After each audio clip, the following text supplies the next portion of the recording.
Day 59. Exhausted and unable to so much as get out of bed, I slept for the entire day. Day 60. Yeah, there we go. We've all been there. I mean, I just woke up and it's 4 p.m., so... Banana trip, sunrise and shine, violent barbaric enemy. Whoa! Huh? It's like, she's in my room! Like, did you accidentally sleep here? Like, what the hell, Tsubasa?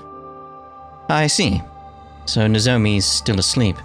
Yeah, she woke up a few times, but she just goes right back to sleep again, like her mind is elsewhere. Probably depression. Her heart may be rejecting the idea that Eva's really gone. Fair enough. It makes sense that she would shut down. Shut down after how horribly Eva died, especially since Nozomi loved her like a mother. Yeah. Not to mention everything else. It's all my fault. Even if we need the points, I still made Nozomi kill Eva. Yeah, she's gonna hate you. This is why everyone calls me the Grim Reaper. Takumi, you didn't do anything wrong. Sometimes people have to get their hands dirty in order to save their friends. You only did what was necessary. You and Yugumu too. Right. How's he holding up? I tried to talk to him earlier, but said he doesn't want to talk to anyone right now. He seemed very upset about making Kyoshika ingest that poison. Even if it was necessary to defeat the sponsor, I suppose it's not the kind of thing he could so easily forgive himself for. This is the thing, like, yeah, okay, but if we take it back a step and it wasn't going to be Kyoshika, it was going to be Nozomi, upset. Again, obviously, but if you take it a step further back and the idea that we were going to get Nozomi above the other three, like the twins and Takimaru, one of them was going to have to be, like, used, another way of putting it really, isn't it? Used by Yugumu to take the poison. How would you convince them? Would you have to do it in secret? I mean, he is an assassin and all that. He probably would go that route, but it's still a case of you're going to be using someone to do that. So, like, he was going to be upset one way or the other, right? Right? Or is it because it's someone closer because the Alliance, second to last Defense Academy, maybe it's that. I just wonder, like, what would have potentially played out differently if it was one of the other three outside the Alliance, you know. Even though we finally beat them, nobody's in much of a celebratory mood, especially because of the threat. This room, which had once been such a lively place, that glimmer of hope we had, it's nothing but despair. It was now stale and quiet. Huh? I miss seeing them around. I looked at Moko and Kyoshika's headphones on the desk. Devices left behind, gazing longingly upward, in mourning of their owners. Right.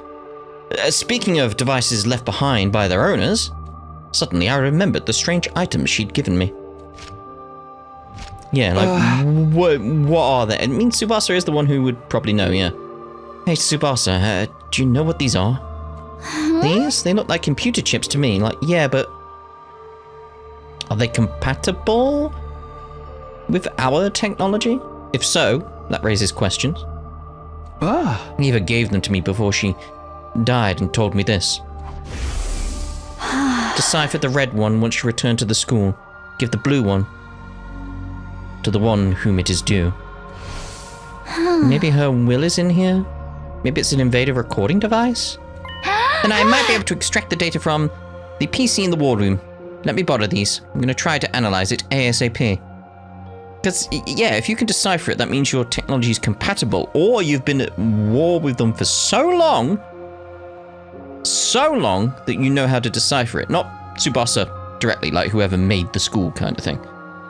Because we still need a lot of details, like what's been actually going on. Like, we've been basically distracted by the whole sponsor situation. The killing game.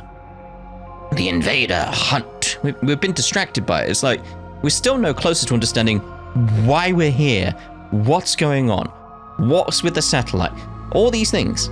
Are you sure? I mean, you must be tired too. Probably help distract her. I think having something to do would be good for me. You could just sit back and wait. Yeah. Tsubasa took the chips Eva gave me and headed for the war room. She finished analyzing the next day. Day 61. There we go.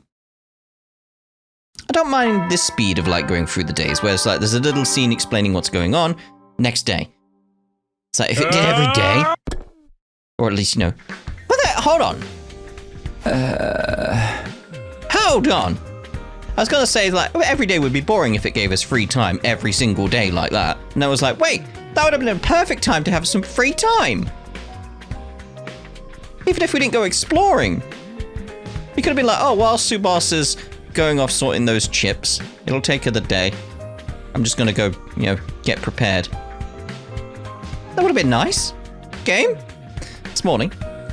Although it was good to be awake, there was nothing pressing on the agenda today. Waking up early isn't going to do me any good, so maybe I'll sleep a bit more and recover. Time for a bit more shut-eye. Close my eyes to sleeping some more when... Ding dong! Takumi, look at this. Tsubasa suddenly barged in my room without pressing the bell. Hint, Tsubasa with the ding dong. Okay, startling me out of bed. Hey, ring the damn doorbell. What if I was changing? Yeah. You think I cared about seeing you naked? Just look already. Oh, must be important then. Huh. Tsubasa held out a single sheet of paper. It's like, isn't that the place I said before where it's like, what's that? Where it's like, it was like a shape with a blob on top. It's like, is that? Can we go outside and explore? Tsubasa held out a single sheet of paper. Huh? What is this? A map? Yep.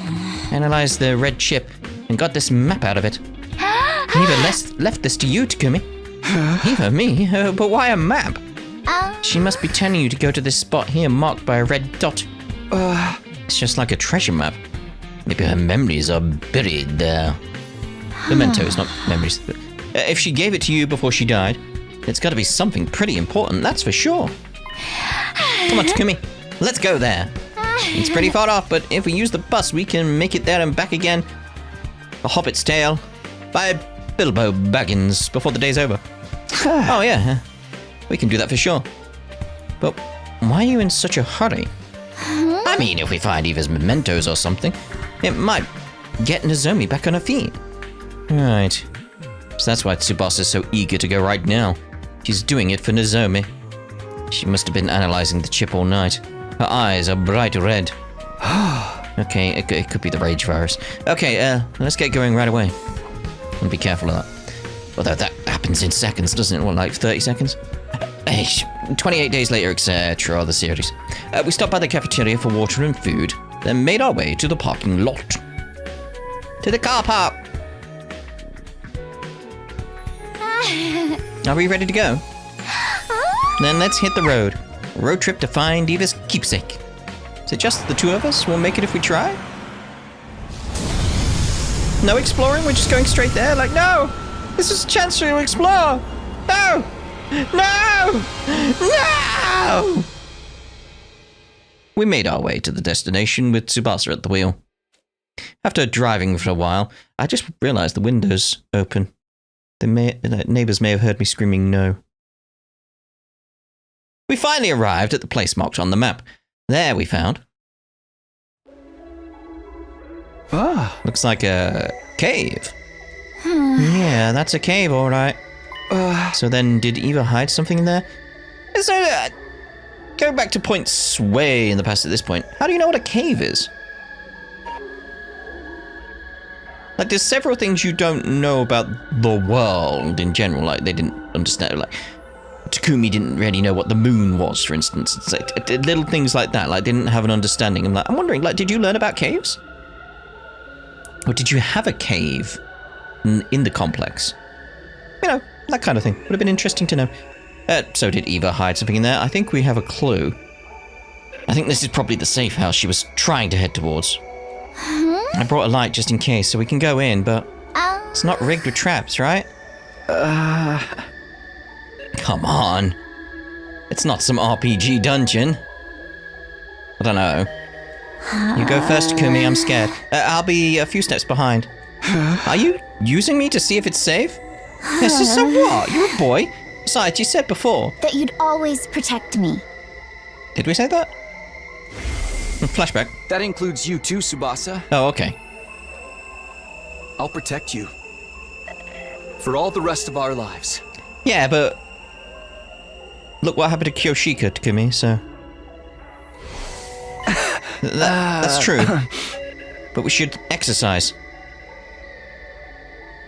Well, we should... yeah, exercise right now. But we should exercise caution in times like these, and... don't care to nest. Get a move on. Go, go, go, go, go, go, go. Pushing him. Hey, don't push. Big shove.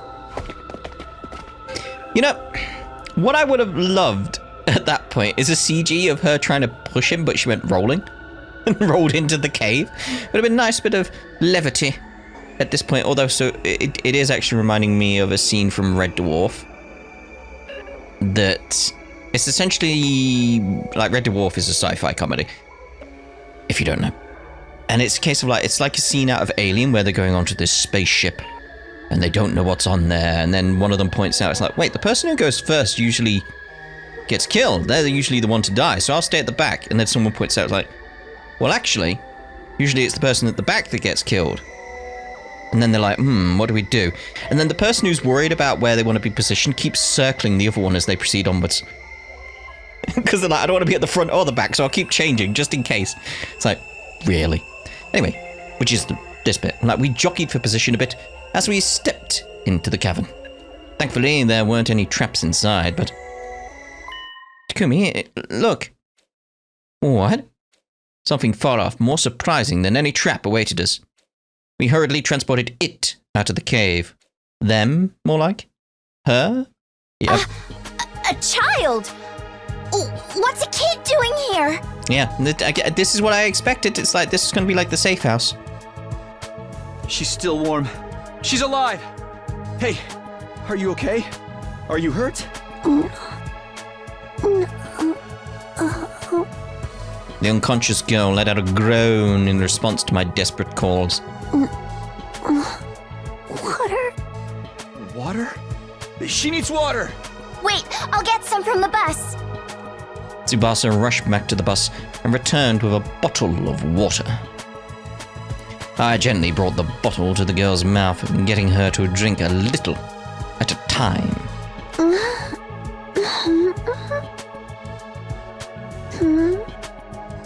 The girl opened her eyes, and we examined each other's faces. Thank God.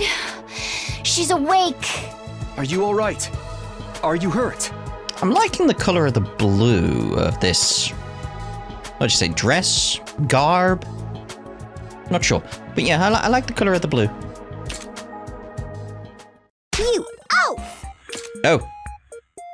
Oh my. Look at that face. The girl slapped me in the face and jumped to the ground. What are you doing here? Takumi was just making sure you're okay. Keep your hands off of me, you dunce. Such disrespect, touching a shrine attendant without purifying yourself. Who do you think I am? And don't you dare say you don't know. That makes sense what the design is here. But we really don't know. Enough of your lies. Everyone knows who I am. You do know who I am, right? You're just pretending. Right? The girl suddenly seemed anxious. Sorry, we really have no idea. No, you don't know me? Look at my makeup. Yes, look closely. The girl pointed at the designs on her cheeks. Sorry, we're not from around here. Why are you so confident about how well known you are anyway? You really don't know who I am? The girl seemed to be terribly shocked. Maybe she is someone fairly famous. By the way, what are you doing here? Where are your parents? Like, Takumi should put the pieces together, surely. Hello? She sucked her teeth at me. I heard it. Oh, this little pipsqueak is really cheeky. You're the one prying into my business. There's nothing more suspicious than some strange people asking about others' identities. Be gone! You were just trying to act like a big snot a few seconds ago. This girl was apparently famous. But she didn't like that she was about to reveal her identity. So who is she exactly? Huh? We came here because Eva asked us to. Do you know her? The girl raised her beautiful brows in shock at the mention of Eva's name. Here we go. Don't you lie to me. Mother would never give away this location. Mother? She may have been a hero in name only, but she wasn't the type of coward who would sell out her own daughter. She didn't. Mother would never do that to me. Never. She was calling Eva mother, which meant... Kamyuhn? You must be Kamyuhn. How do you know my name?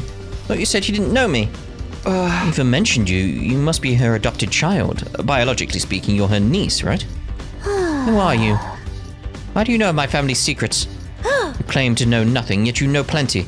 There is no trusting someone who changes their story constantly. He's a bit dumb at times. Like, he didn't put the pieces together. Like, he still didn't notice the Hiroko stuff, where, like, clearly she can time travel in some regard or has information from previous timelines, all that type of stuff. If you truly know my mother, show me some kind of proof. Proof? How? Can't pull proof out of my connection to Eva out of my, Wait a minute. Eva gave us this, the blue chip. The location of this place was on the map in the red chip. Mother's memory chip. Kamyuhn ripped the blue chip out of my hand. I'm going to analyze this. You wait here. Kamyuhn rushed back into the cave with the blue chip in hand. Wait, should we... Nah, give her some space, because she's probably going to put the pieces together. We have no other choice, do we? But even after we waited several hours... Oh, she was asking if we wait rather than follow. Kamyuhn didn't return. We decided to go back to the bus for a while. Kamyuhn's not back yet. Yeah. We continued to wait on the bus, but Kamyuhn never came out of the cave.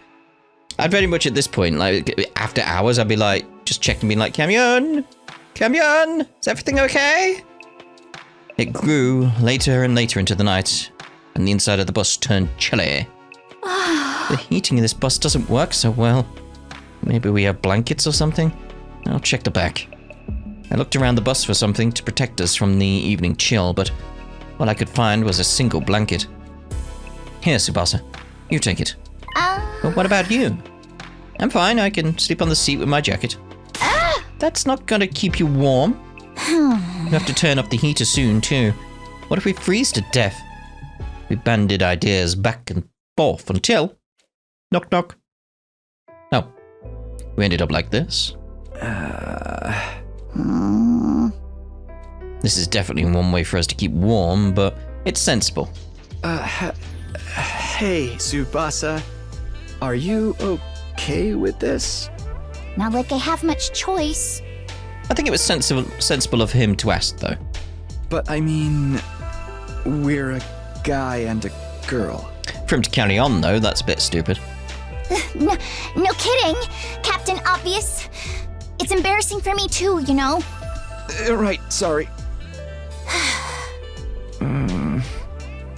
How did things end up this way? We were just trying to find a dot on a map. I want to just hurry up and fall asleep, but I'm so tense that I don't feel drowsy at all. I can hear Tsubasa's breathing. I can feel her warmth through the blanket. I mean, you're meant to feel her warmth. That was the point. How am I supposed to sleep like this? But I guess it's nice that I don't have to spend the night alone. Tsubasa suddenly muttered this in a whispery voice. Lately, I've been having scary dreams at night. Aww. Everybody gets killed off one by the bees and the commanders, and suddenly, I wind up all on my own. Oh, I thought maybe it was going to be like similar to Takumi, like dreams about the past in some regard, you know. It's so scary that it jolts me awake, but Because it happens in the middle of the night, I end up by myself in the darkness of my room. Then I feel on edge until the sun comes up. So I just end up praying that we don't die. Tsubasa. It's okay. The game is over. No one else is going to get killed. That's not exactly what happened, but okay. I wanted to reassure her so badly, but it'd be irresponsible of me to make promises of a happy future if I wasn't sure they were going to come true. Yeah. Especially because how everything's been going on this route. Despair. Killing game might not be over. I couldn't find the words to comfort her. Instead, I put my arm around her trembling shoulders and held her tight. Yeah, that feels appropriate. A little bit of sort of like reassurance, being like, it'll be okay. Yeah. I was surprised by my own actions. I had no idea that I could do something like this, seeing as I had zero experience with girls. I don't even say it's about girls, it's just people. It's just like a little hug being like, yeah, we're together though. Tsubasa seemed a bit taken aback, but she didn't swat me away. Between the heat and the tension I felt from her, my body grew so warm that I started to sweat a little. Tsubasa, would you be willing to tell me about your life in the TRC? The complex? Yeah. I want to hear about your past. We have no idea what awaits us in the future. It might not be all good, but the happiness of our past is always there for us. So, please, tell me a happy story. Aww. Tsubasa obliged and told me the story after story of her beloved family. Anyway, I love my grandpa's workshop. Ever since I was young, I would just sometimes go there and spend the whole day with him. I think this was a nice way to approach this situation from Takumi. He stumbled into it, but it's like, get your mind off the awkwardness. Just talk about some nice memories. Like, yeah, good approach.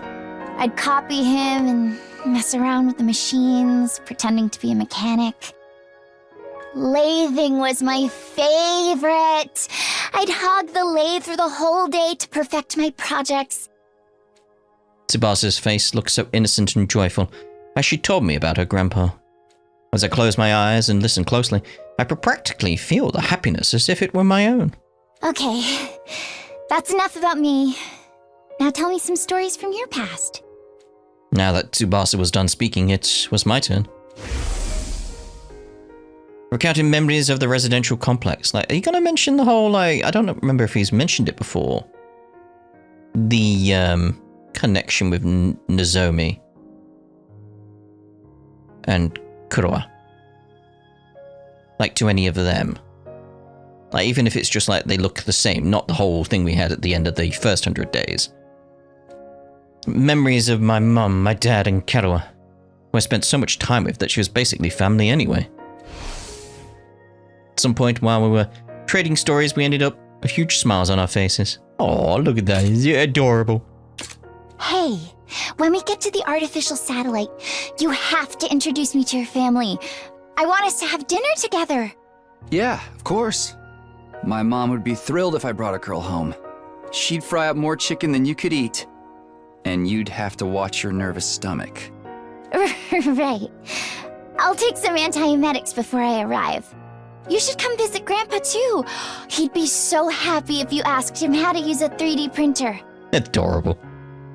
We were feeling hopeful as we talked about our pasts. Ah, yes, hope. I remember hope. We don't have that anymore in this game. Our yearning to relive happier times had transformed into motivation to survive. Let's go back, okay? Back to our families. Yeah. Together. And now they're asleep.